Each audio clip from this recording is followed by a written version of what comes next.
My name is Lieutenant Commander Deirdre Owens. I joined the Navy in 2006. I'm in about 17 years and I joined with another class of about 9 other cadets. I'm from Cork originally and I ended up joining the Naval Service Reserve when I was in secondary school.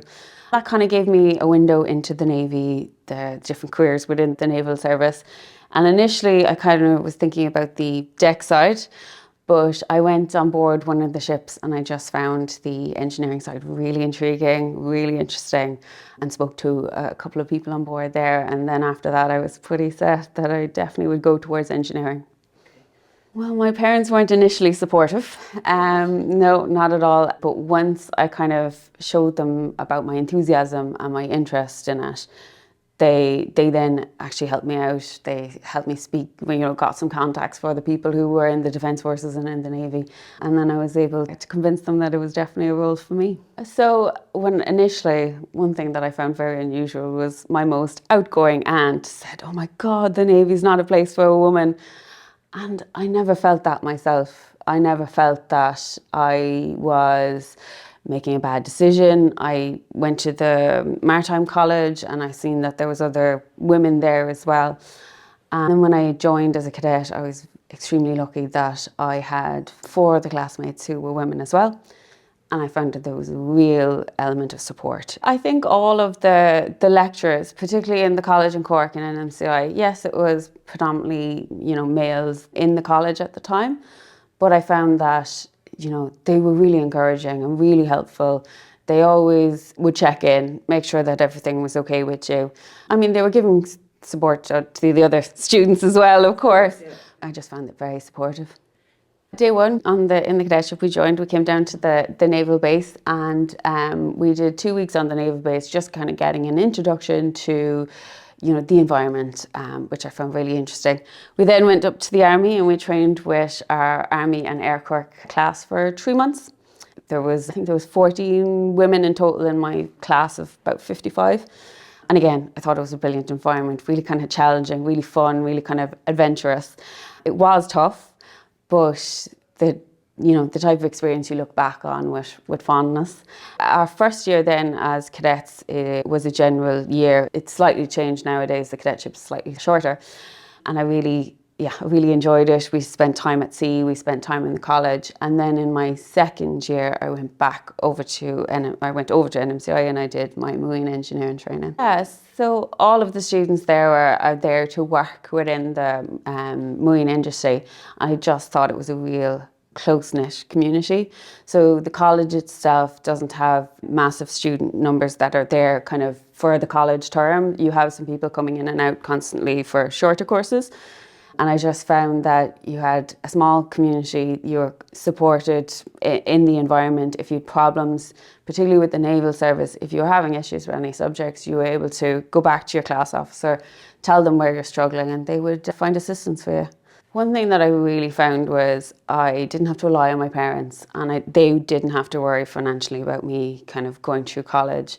I wasn't the most academic in school and I feel that if there was extra stresses on me, like a financial worry about accommodation or anything like that, that I could have made a choice then to be like, no, okay, this is not for me. But the fact that that's all removed from you, with the cadets as well, you're accommodated on the base as well as your salary. So again, it just gave me the opportunity when we weren't working or in college, we were able to kind of travel and do loads of things. But it was the lack of financial stress that I thought really helped me get through college.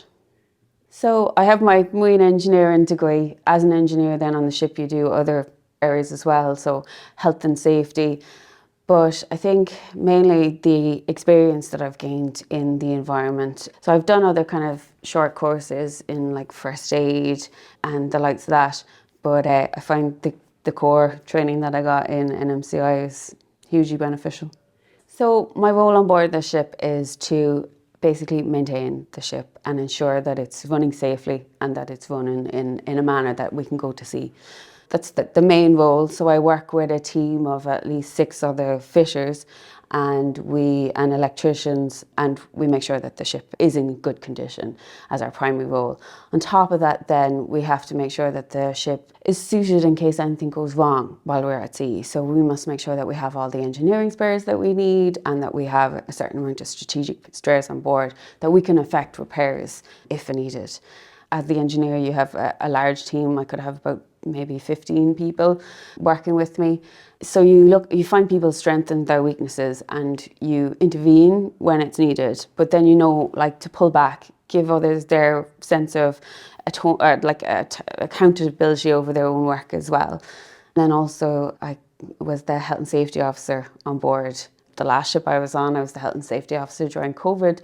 So you're making a lot of kind of very important decisions that affect people's kind of everyday role on board the ship. So I suppose we'll start with at sea. We would usually meet, myself and the second commander of the ship, the Exec, would meet with the captain in the morning, and we would come up with a daily plan. The captain would also have like a weekly schedule to say, this is, what we'd like to do. And then we work our schedule around that. So we do a lot of training. Actually, also as the engineer on board, I'm in charge of the firefighting and damage control element. So I'd look to push training in that area. We could do a full ship exercise where we pretend that there's a fire on board and the crew must immediately respond and effect all of the laid out procedure that we follow then when we're fighting a fire on board a ship.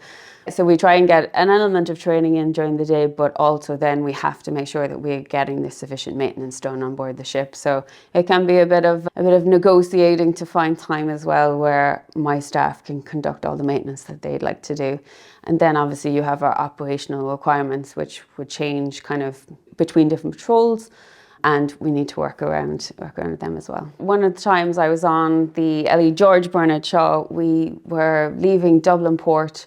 We have 2 main engines on board, and one of the engines, without any notice, shut down. So obviously we have a procedure in place for when this happens, who's in charge, who's going to do your immediate actions, and then what do we do to solve the problem afterwards. One thing that you train towards this, but obviously it's a bit shocking in the actual environment and how close confined we were to other ships. We need to react quickly. We initially informed the bridge, right, this is what we can give you and this is our recommendations for going forward. Our recommendation was to not restart the engine and not proceed on 2 engines, to remain on 1 engine and let the deck crew manoeuvre with just the 1 engine. The reason being for that is you wouldn't have enough time problem solving within that confines. So once we got out to open water, we were able then to conduct our investigations. So I would bring my team together and we would look at, quite, what do we need to check? One of the things that I found really unique about this particular incident was I was able to contact the base, I was able to inform them of what had happened. And because you have such a tight-knit community here, we had someone who straight away was able to say, actually, I've already seen an issue like this before. This is how we reacted to it, and this was it. So what we had to do was problem solve, confirm that that was the issue, and we were then able to get the engine back up and running in a safe manner. It gives you a real sense of achievement to go through that and get everything back up running, and to know that the deck crew then can manoeuvre safely. In the civilian world, there's a lot of different types of engineering as well, but within the Naval Service, working with large machinery, you're working with a different, more challenging environment. You're in the confines of a ship. You need to make sure that you can effect repairs, at short notice. Our ships as well, they would go to sea for 4 weeks, and then we'd have a 2 weeks maintenance period. And during this maintenance period, you're also getting the ship back up and running, ready to go to sea. You have a large number of equipment that you have to go through everything, make sure that it's all working, and check it. I think incidents like that where you come across an issue and you have your team together and you're able to solve it effectively is the most rewarding part for me. You kind of learn a lot about yourself when you're kind of saying, right, what are my immediate actions here? What do I do? I find that I work really well within a team. Like another incident we had where we had an issues with stabilizers on board, and we were at sea again, and I was fairly convinced that the issue was electrical, but I had a really experienced electrician on board with me, and he wasn't convinced that it was an electrical issue. He thought it was a mechanical issue. So how I got around this was I said, right, okay, we'll do our electrical investigations first, because you can do them while we're transiting to a safe area, where then the fitters would investigate. In that time, he was able to notice that, okay, actually it is an electrical issue, it's a solenoid that needs to be replaced. And again, you're working with other people, you're not putting anyone on the spot, you're able to work together and get a solution. So obviously I went through my cadet training, and then I went to college. So once I finished college, there's different stages of training before you become fully qualified as an engineer. And in this time I went to sea, so I went on the Ellie Aoife, the Ellie Ashling and the Emer, and on those ships we did dry docks, we did periods at sea, and we did kind of intense training periods as well, which were all really interesting. And you have a task book in this time that you're trying to work through and trying to get through all these tasks. So next stage then was my watchkeeping. I completed that, and you're still under training at that stage. You need to get your seconds. So again, went back out to sea. This time I went on board the Ellie Niamh and the Ellie Roisin, and again worked on board, getting through a task book to make sure that I had all I needed then to complete the seconds. With the seconds, there was a small stint back in college. So for about 3 months I was in college, and then I became fully qualified. I took over a ship as the Marine Engineering Officer. So that was the Ellie Aoife, was my first ship. I just found it really rewarding. It was such an interesting role.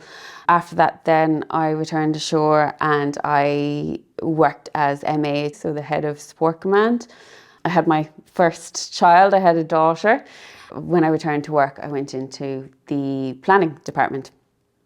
And again, in that role, I'm planning ships' dry docks, you're planning the ship's maintenance that needs to get done throughout the year, scheduling it where we'd have like a refit period, so a ship where the ship would be alongside for a bit longer so that they could get like the larger engineering work done.